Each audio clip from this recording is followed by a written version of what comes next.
Cześć, witam Was w kolejnym vlogu. W tym vlogu wracamy do tematów warsztatowych, do Unimoga. Dzisiaj zajmiemy się serwisem olejowym w Unimogu, więc zapraszam Was do oglądania i bierzemy się do roboty. Zaczniemy od oleju silnikowego. Tu jest miska olejowa i korek spustowy.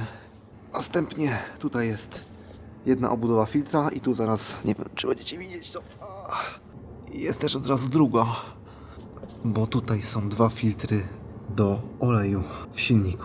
Do silnika wchodzi między 12 a 15 litrów, a skąd to wiem, to zaraz Wam pokażę. W książce serwisowej wszystko jest opisane, jaka powinna być specyfikacja oleju, ilość oleju. Tak naprawdę w moim silniku jest między 12 a 15 litrów, tak więc będziemy tyle wlewać. Jest cała rozpiska, w jakich temperaturach można używać jakiego oleju. Ja w zasadzie wywnioskowałem i trochę przeczytałem też na forum, że 15W40 będzie najlepszym wyborem do warunków, w którym będę użytkował silnik. Mam też oczywiście dwa filtry do oleju silnikowego, to jest konkretnie taki dedykowany do Mercedesa. Tak więc mamy wszystko według oryginału, myślę, że będzie dobrze. Wlejemy sobie 15W40. Według tego, co wyczytałem, spełnia normy Mercedesa, tak więc go użyjemy. Nie pozostaje mi nic innego, jak tylko zabrać się do roboty, więc zapraszam do oglądania. Przygotowałem sobie 16-litrową taką miskę do zlewania oleju, w razie czego mam wiaderko, jakby się okazało w jakiś magiczny sposób, że jest tu więcej niż 16 litrów. Mogę spłynąć, no i biorę się do roboty.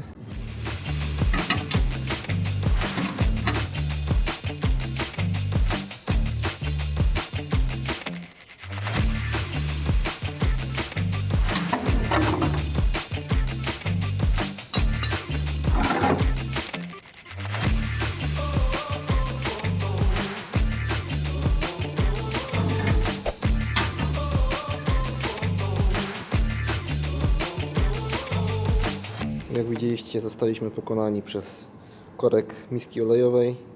Tutaj się nasadka trzpieniowa złamała. Wczoraj podskoczyłem do sklepu budowlanego, jeszcze zakupiłem takie trochę bardziej porządne. Zobaczymy, jak się to sprawdzi. Zakupiłem również taki klucz udarowy na akumulator. No nie ma on jakichś fantastycznych opinii, ale chcę chociaż spróbować zaatakować go właśnie uderzeniem, żeby nie tworzyć od razu dźwigni, tylko po prostu uderzyć parę razy ten korek. Podgrzeję go też palnikiem, mam taki mały palniczek i zobaczymy, może się uda. Ale jakby nie było przygód tego typu, no to byłoby nudno, nie? Spróbujemy go najpierw uderzyć.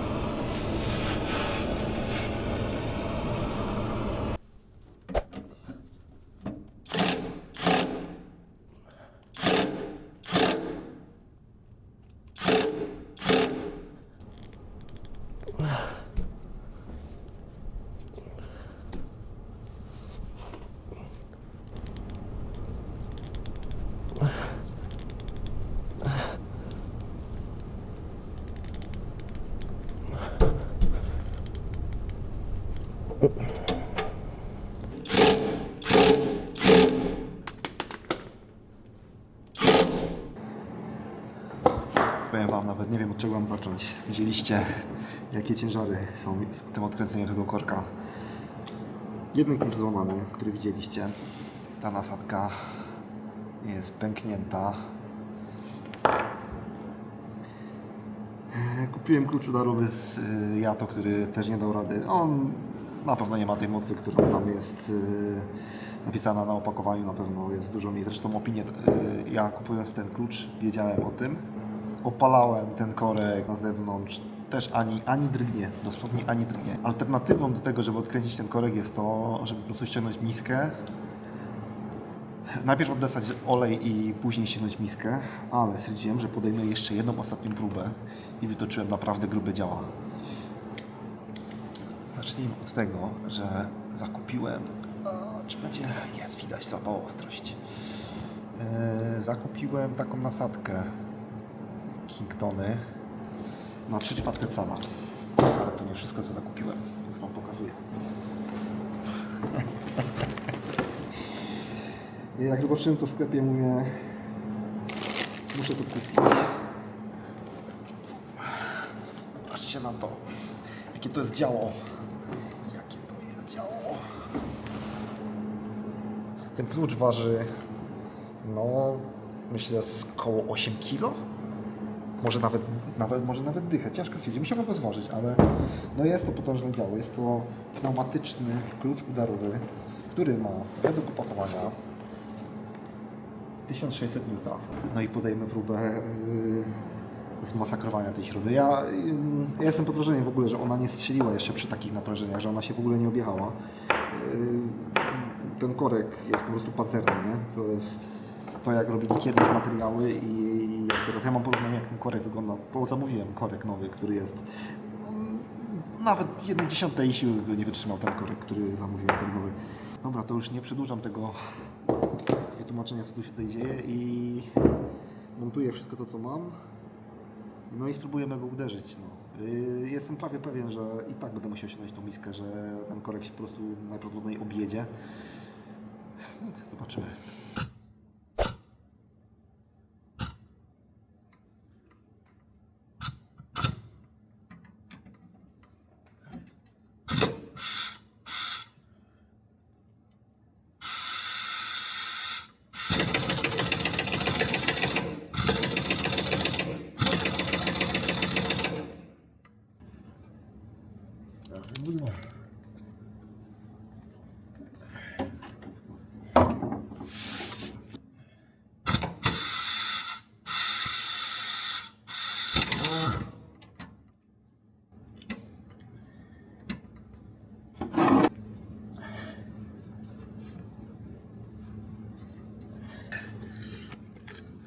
To się...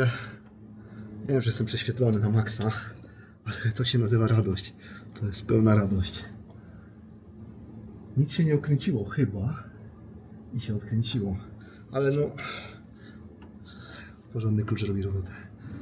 W ogóle chciałem Wam jeszcze pokazać, jak ten korek w ogóle wygląda z miski olejowej.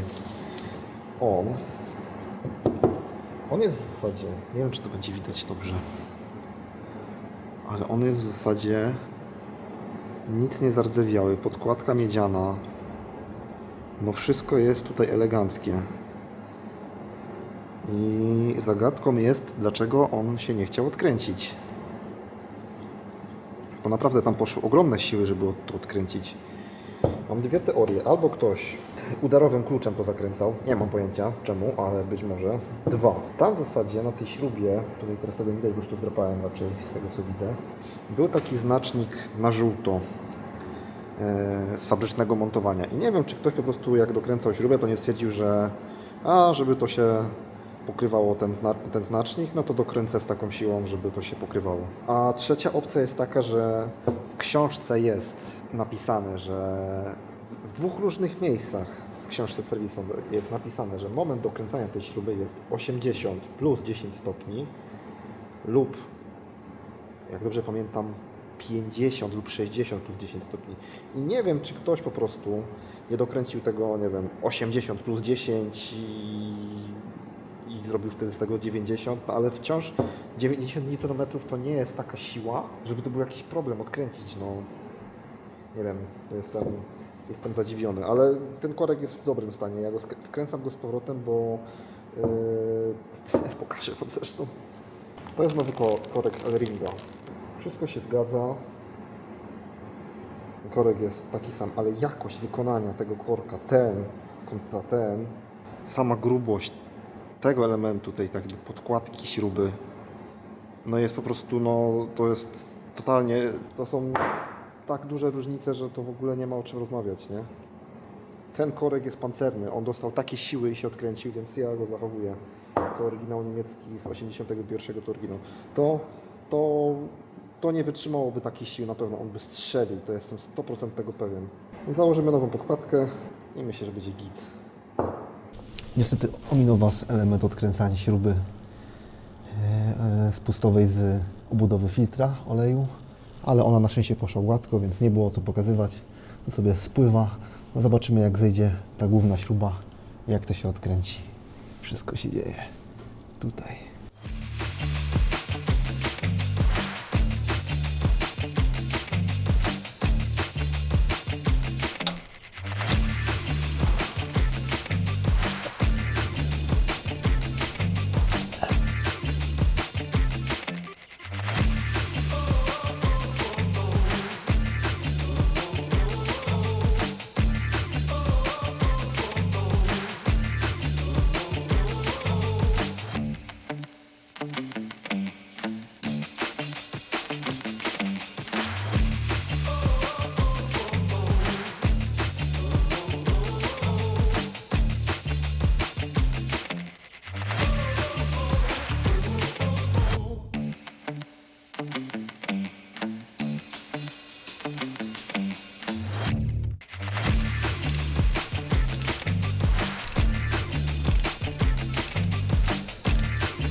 Udało się zamontować 2 filtry.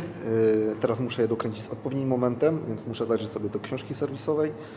Jak dokręcę z odpowiednim momentem filtry, zostaje mi też dokręcić z odpowiednim momentem korek z misy olejowej, ale tym razem z dobrym momentem, nie przeciągnąć tej śruby, bo nie chcemy w przyszłości już więcej takich przygód. No i ostatnia rzecz, która zostanie, to uzupełnić olej w silniku, no i przeprowadzić test, czy nic nie cieknie, czy jest ciśnienie w oleju, czy wszystko jest w porządeczku. Przelałem sobie olej do takiego właśnie natryskiwacza, ponieważ te 20 litrów, no ciężko byłoby tam z góry lać bezpośrednio do silnika.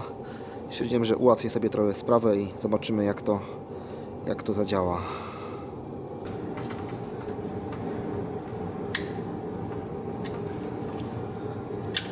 Zobaczymy, czy to ma jakikolwiek sens.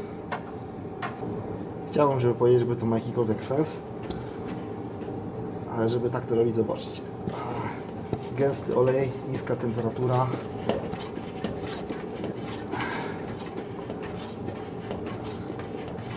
Nie będę Was już zanudzał procesem wlewania oleju do silnika. Widzieliście, chciałem spróbować tej metody. Kompletnie się nie udało. Tak myślałem, że tak się to skończy. Po prostu wezmę lejek i to, co jest w tej bańce, będę lał. Będę lał po prostu po 5 litrów, więc potraktuję to jako po prostu takie dodatkowe naczynie, żeby nie lać z całej bańki 20-litrowej, która jest ciężka, tylko po 5 litrów. I to już wszystko w tym vlogu. Dzięki bardzo za oglądanie i widzimy się następnym razem.